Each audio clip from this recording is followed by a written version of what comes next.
Magandang araw po, attorney. Ako po si Juvon Glenn L. Canday, mag-aaral sa Bitinan National High School.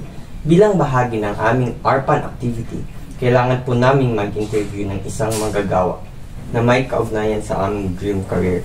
Dahil kayo po ay nasa larangan ng aking hinahangaan, ako po ay magalang na humihiling ng maikling panayam mula sa inyo sa oras at paraan na inyong kaginhawaan. Mag-start ng question. Sige. Maaari po ba kami mag-ask for the pangalan, edad, tirahan, and educational background? Ako nga pala si Attorney Amanda Case Lindsay Fronda. 31 years old na ako. Currently, dito na ako nakatira sa Poblacion San Miguel dahil sa aking work, pero I'm a permanent resident of Siocon, Zamboanga del Norte. Tapos, yung educational attainment ko, mula, grade school or yung, College na. sa college. Yung ko pala, undergrad course ko is Bachelor of Science in Nursing. I graduated cum laude sa Ateneo de Zamboanga University. At after nun, nung aking college, dahil dream ko talaga maging isang abogado, so kumuha ako ng Juris Doctor degree sa University of San Carlos sa Cebu City. At among 111 students, I ranked first honorable mention. For the second one is work experience. Kailan po kayo nagsimulang magtrabaho, taon po at edad?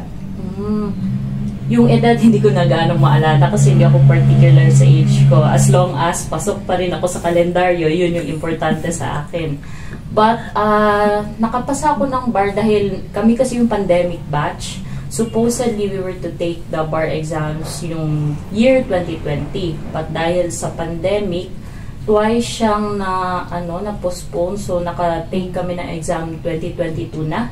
And I passed the bar in the same year. At nagtrabaho ko. First job ko, I was the legal consultant of Mayor Soriano sa LGU Siocon. And after nun, kinuha rin akong associate sa isang law firm sa Zamboanga City. Yung law firm ni Attorney John Paul Pagtilan and Attorney Honrado Josego.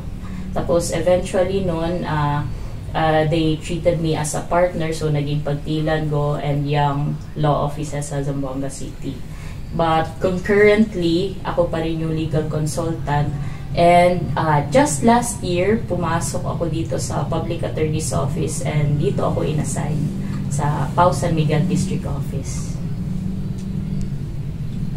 Gaano katagal ninyo po itong ginagawa? Ang pag-lawyer? Lawyer, simula 2022, so ilang na yun? 3 years. 3 years na.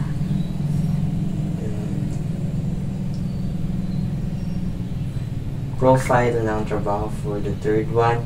Saang industriya po kayo kasulukuyang nagtatrabaho?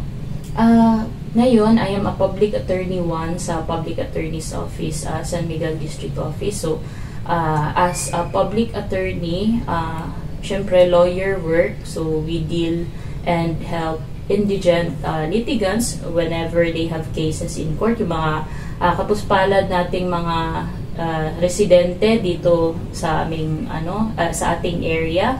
At part din ng aking duties aside sa court appearances, yung mga nagpapanotarize natin mga residents dito, yung mga teachers, mga students, at pagbibigay ng legal advice. And sometimes you also conduct barangay outreach and lectures whenever municipalities request our assistance. Paano po kayo nakapasok sa trabaho? Siyempre nag-apply. Siyempre nag-apply tayo sa at pinalad rin kasi sa Public Attorney's Office, to be quite candid, mahirap makapasok sa PAO dahil maraming gustong maging public attorney dahil sa experience na you will gain from it.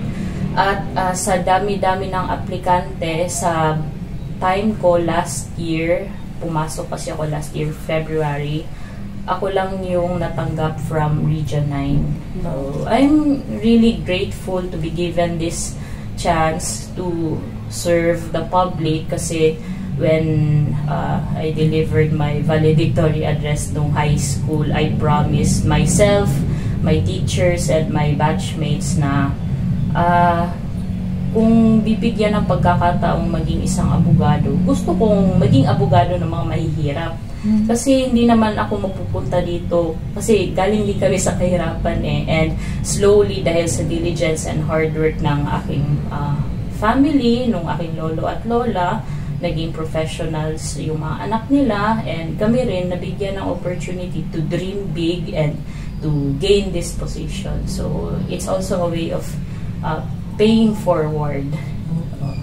Ano po ang mga pangunahing tungkulin o ginagawa ninyo sa trabaho? Sa trabaho, mainly talaga dito sa PAW, yung pag may mga kaso, yung mga mahihirap, at upon our assessment, kung qualified naman sila, then we render service by appearing in court and advocating for their rights.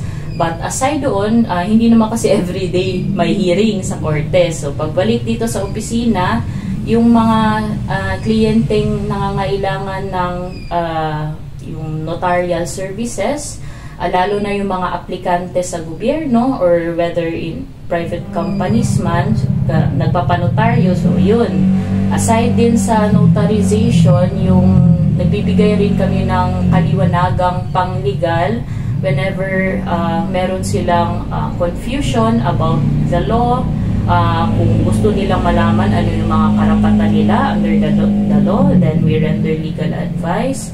At kung meron mang mga, so yun, so tunay yun, court appearances and legal advice, tatlo na pala, notarization. Aside doon, yung pag may mga pamilya na nag-aaway-away o yung mga taga-barangay na hindi magkasundo, tapos gusto nilang may makinig sa kanila, so we also offer mediation services. So not to take sides but to enlighten both sides, para ang ami kasing goal dito, akala kasi nila mga lawyers pala away, pero ang katotohanan, yung sa aking opinion, ang trabaho kasi ng lawyer is peacemaker, and we achieve peace by empowering people and letting people know what is the law. Kasi the reality is hindi kasi nila alam hindi natin alam ano yung batas pag ordinary person tayo, di tayo nag-aral ng law. So dahil alam nila ano yung kanilang karapatan at alam nila kung ano yung mga applicable laws sa kanilang situation, then malilesen yung anger, malilesen yung confusion, malilesen yung frustration, and instead magkakaroon ng peace. Anong mga kasanayan o skills ang kailangan sa inyong trabaho? This kind of profession are those who are good writers. Kasi, yung sabi nga ng professor namin sa law school, you win cases, not really, yes, in court, but hindi doon nagsisimula yung preparation eh. The preparation starts within the four corners of your office. So, it starts when you write the first pleading or the first submission in court. Doon kasi magsisimula yung defenses, yung arguments, at yung laban sa papel. Once you prepare that document airtight at maayos siya, well laid out yung legal arguments mo, then you can expect na yung prospects of winning the case. So really, the first, I think a person who aspires to be a lawyer should be a good writer. Kasi ang bar exams naman, hindi ka naman magsasalita sa bar exam. You type your answers. Essay kasi hanggang ngayon. Essay, hindi siya oral. Sa classroom, sa law school, both law school gives importance to both skills, speaking and writing. Kasi, di ba, as an advocate, hindi makapagsalita yung mahirap, you speak for them. So, dapat good communicator ka rin orally.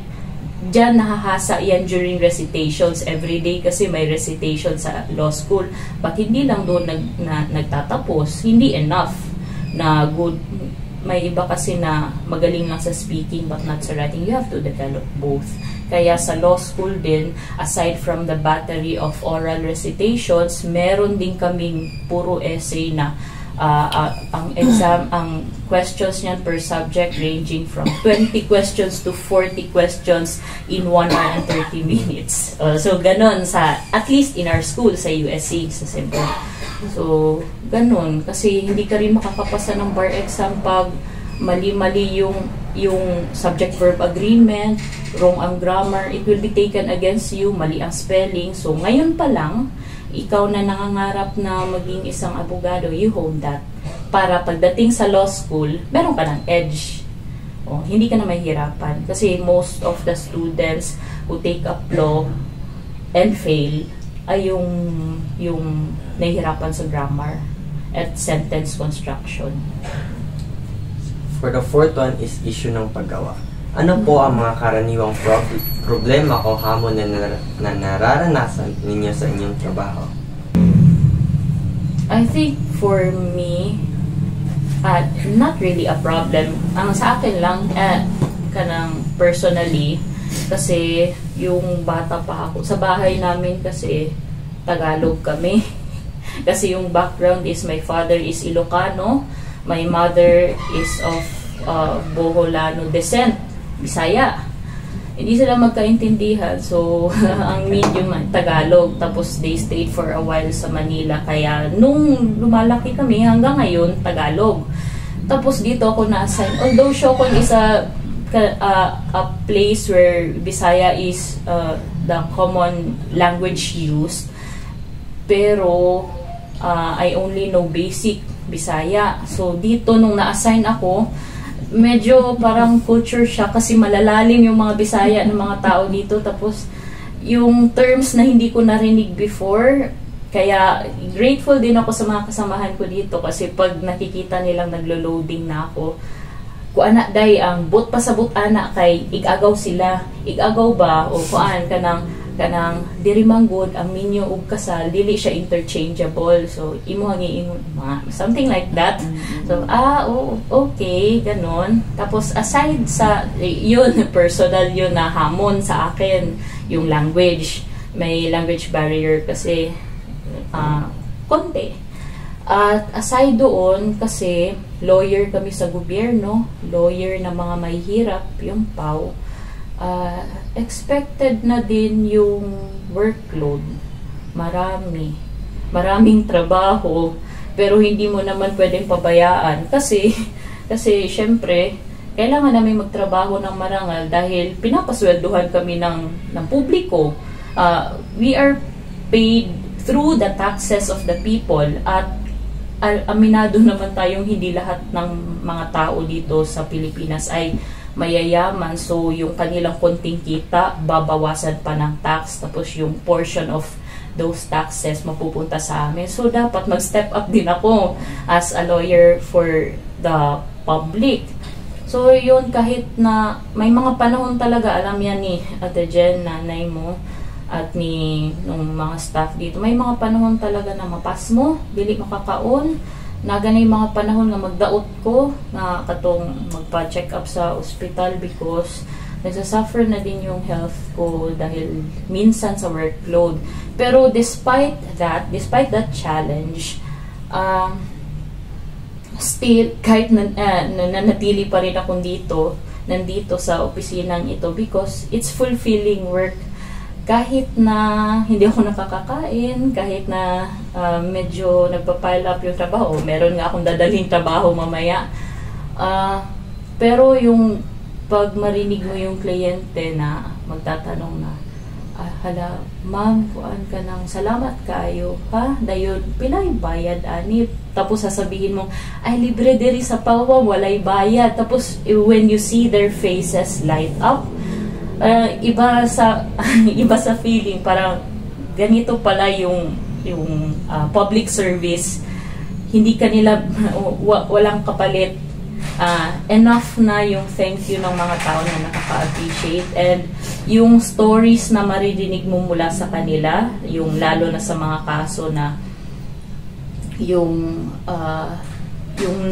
naiiyak na sila because not out of sadness, not out of siguro anger, pero out of gratitude kasi sa wakas makakalaya na yung breadwinner nila sa pamilya, o sa wakas after how many years magkikita na sila ulit ng kanilang mga anak, o after yung akala mo simpleng problema lang na yung kailangan lang magpanotaryo, pero when people open up, yun pala yung background nila. Tapos parang ikat lang di ha, parang kay karon po na pa-reflect ko nga di ay no, parang maka-happy bitaw siya, makatabang ka na dili na ka kay kasi lahi magod, because nakaagi po ko sa private practice at yung mga kliyente ko doon mayayaman. Iba yung mga kliyente mayayaman sa kliyente mahihirap, kasi mas makadungog pa ka sa kliyente nga mahirap nga magpasalamat pa, grateful kaysa sa kliyente nga mayaman. Although dili pud tanan no, pero kliyente mayayaman nga mo demand because gabayad mi sa imuha. Pressure ka, pressure. Oo. Dayon ang uban diri mo balik bitaw after how many months magdala og kuan nga hala kani mga kanang labas is fresh no.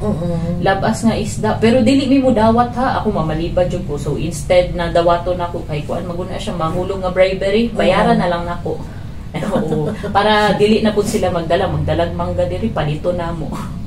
Pero ba ang effort makit-an mo ilang gratitude, ilang sincerity because they came back, kana siya kapoy pero fulfilling. Sa inyong palagay, patas po ba ang pasahod at kondisyon ng trabaho? Bakit o bakit hindi? Pero to be fair no sa PAW no, isa pud ka factor nga nung daghan ganahan nga mosulod sa PAW because we're well compensated. Kana pud ang ipagpasalamat pud nako sa PAW kay bisan pa nga nagkalisod mi diri, dili bitaw mi makaingon nga daghan na kayo kog trabaho din maura ni akong sweldo, dili jud, because sakto ang pasahod sa amoa, ma-feel namo nga naay regard sa amoa as lawyers nga dili kay enough na lang nakasulod ka din ha, na ginusto mo yan not like that diri sa PAW. Kanang sakto ang pasahod, and maka-feel pud ko nga na-appreciate pud sa higher up sa among regional office, sa central office ang among hard work. Siya. Ano po ang inyong obserbasyon sa kalagayan ng mga manggagawa sa inyong industriya? Manggagawa, not necessarily sa PAW, no? Nagkadaghan naman gud ang karon ang lawyers karon, so ang difficulty siguro sa isa ka person aspiring to be a lawyer or freshly minted lawyer kay lisod jud mangita og trabaho, kay limited naman gud ang job opening sa government dayo, so maglisod kag sulod, swerte ka kung makasulod ka sa government. But if hindi ka naman pala rin sa imong pagpang-apply sa gobyerno, kung you take the route of private practice, ang challenge po is, since you're a freshly minted lawyer, wala pa kay name, wala ka unless no sikat ka nga you belong to a well-known family na or established na imong surname, mao na reputation building pag sa private practice ka. So siguro ako ang suggestion sa mga bagong pasar nga mo private practice kay find good mentors, kay dinha magud ma develop and mahone ang imuhang kanabitaw kay foundational manggod ng first few years nimo as a lawyer. So when you find good mentors, you also adapt their work ethics. So kung good ang reputation sa imong mentor, you also adapt that. Dayon, if you're ready, siguro pwede na ka mag-start on your own, or pwede po ka mo ato sa government like what I did. Kana ang lisod jud mangita og trabaho bitaw, not just dili siya limited lang ha sa law profession, but even sa, we could say nga generally mauna ang problem sa Pilipinas because we're overpopulated, dahil limited lang ang opportunities diri, lisod jud. Like nimo ha? For the fifth one is the solution. Ano po sa tingin ninyo ang mga posibleng solusyon upang mapabuti ang kalagayan ng mga manggagawa? Manggagawa? In general na nino? Siguro, well aware man tanaw sa news, ang solution ana kay we always look for kanang bitong people to blame, but again gasgas na, but I like to repeat na kanang change. If we want to look for solutions, we have to look first within. So nakita natin ngayon sa television, sa news, na maraming naglipanan issues about corruption, lalo na yung flood control scandals. So yung problema kasi ng poverty, it's systemic in nature. Ang atin kasi, we always look for quick fixes. I don't want to use this term, but it's a tamad way of addressing the problem. So if you really want to solve poverty, kasi poverty kasi will give rise to other problems. So, ganon, we should elect better leaders. Hindi yung mga leaders na kukunakutin yung hard-earned money ng people. And so, merong sense of accountability rin on our part as voters. And aside from that, hindi tayo dapat makontento na ito na lang yung buhay natin. Not to instill yung hindi siguro yung pag-encourage na magrebelde, pero may right kasi tayo under the Constitution to air out our grievances. So, kung mananatili na lang tayong tahimik, it means it could be construed na ay okay lang sila sa ganitong sitwasyon, ay okay lang sila, wala tayong problema. So, kung journalist ka, let that sentiment reflect in your writing. Kung lawyer ka naman, dapat yung at your core, justice and fairness should be at your core. Hindi lang naman kasi siya limited sa law profession. So, medyo daghan ako na nating magsanga-sanga, maguning ako ang brain. So, kanto siya. Kasi yung sa atin, be responsible, be hardworking. Nakikita, it's so frustrating to see hardworking people pero hindi sila umuusad sa ating society. Nasaan yung hustisya nun? They're being kept at that level because the system stays the same. So the system should change para sa akin. And it starts by voting wisely. Kasi pag mapalitan na natin yung mga kurakot, yung magiging leader natin ay yung mga maayos, matutuwid, gagamitin yung pera natin ng husto. Husto, when I say husto yung sa proper allocation of government, yung government projects, government services, hindi husto sa pangungurakot. May inspire rin tayo to do better kasi yun yung parang inilagay ka namin dyan because we want someone to guide us. And if you're guiding us right, then we also want to do right. Yun. Kung kayo ay bibigyan ng pagkakataon, anong pagbabago ang gusto ninyong makita sa inyong lugar ng trabaho o sa industry? Ang pagbabago na gusto kong makita, siguro sa yung kultura ng mga lawyers. Kasi meron kasi no, hindi naman lahat no ng abogado, pero meron kasi notion of superiority dahil mahirap, admittedly mahirap ang bar exams. So kapag nakapasa ka niyan, part ako ng superior population. So alisin natin 'yon. Kasi itong additional na appellation sa yung ATTY, it's not kasi it doesn't mean that you're above others. It just means you have an you have an additional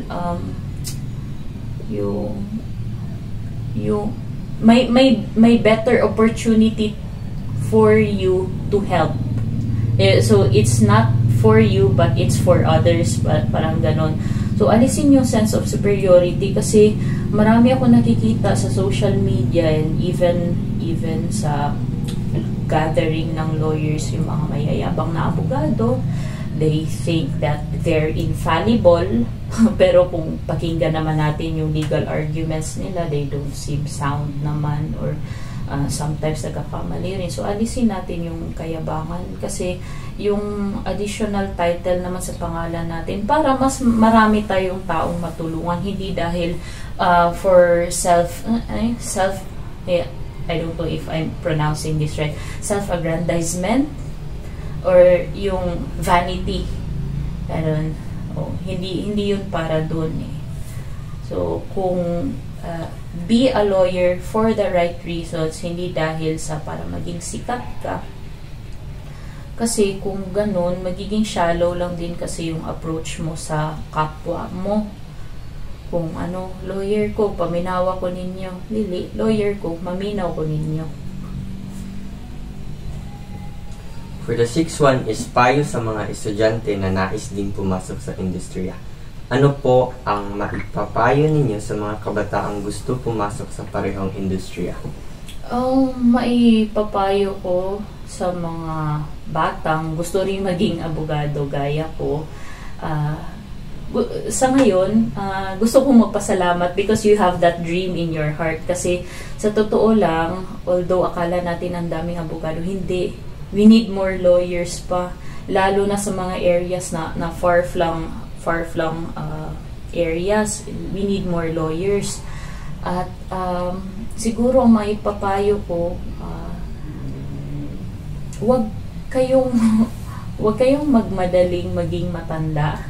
Yun din kasi yung parang hindi naman mistake, pero siguro if I were to change something, masyado kasi akong nagmadaling maging matanda, masyado ako seryosong bata. So enjoy your childhood kasi hindi nyo na yun maibabalik yung childhood ninyo. So go out with your friends responsibly, and also sa ngayon pa lang hone the necessary skills if you want to become a lawyer. So kung merong mga symposium, attend symposium or symposia.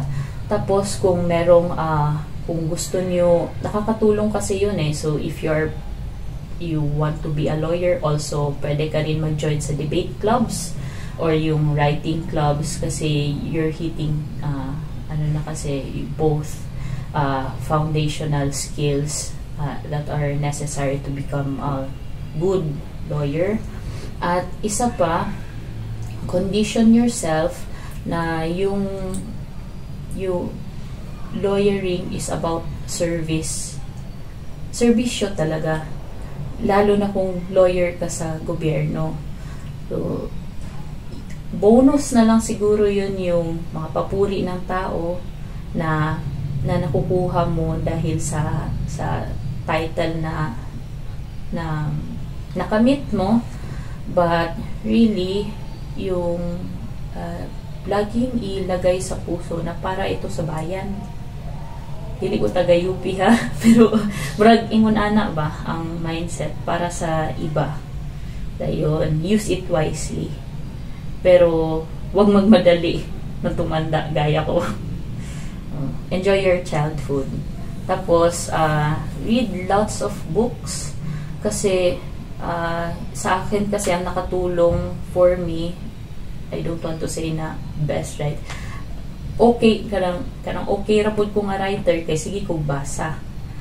So, kasi when you read, it widens your worldview.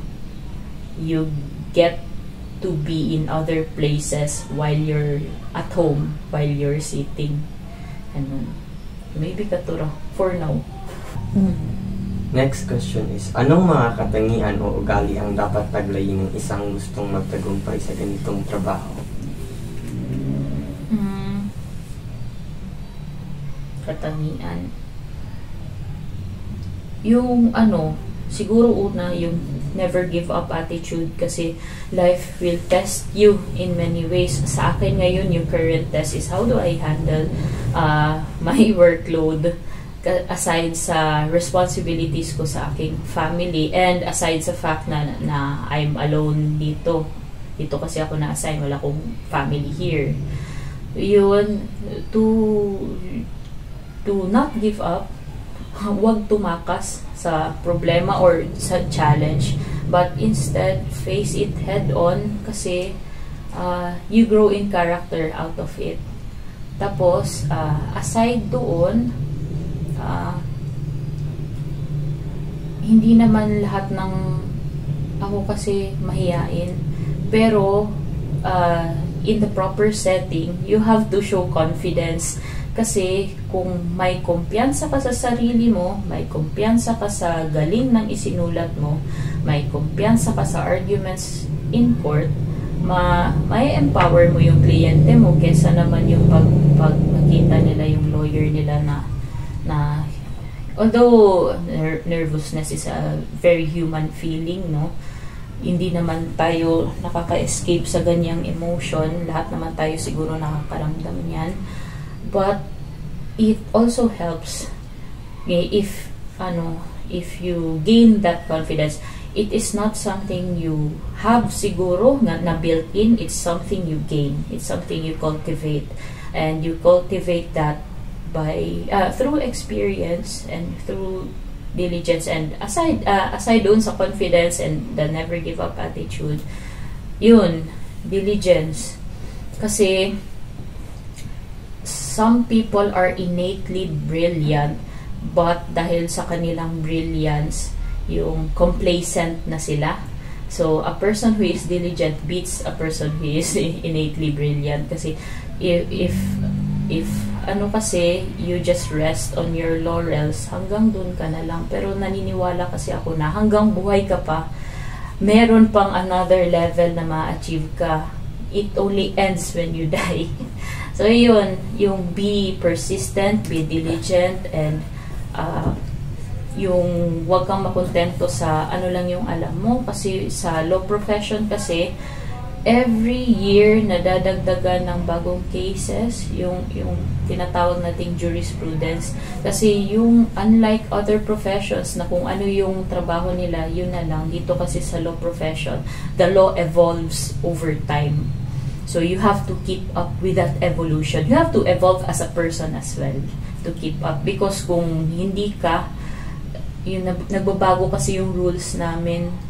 So kung hindi ka updated, you don't keep abreast of the recent rulings, recent jurisprudence, and recent trends sa law profession, mapag-iiwanan ka talaga. So diligence and being resourceful and doing research din. For the last question is, ano po ang inspirasyon ninyo upang magpatuloy sa kabila ng hirap sa trabaho? Inspirasyon?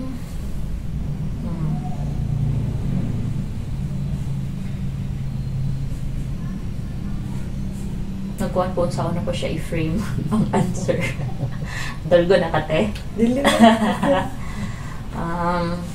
Inspiration? Siguro,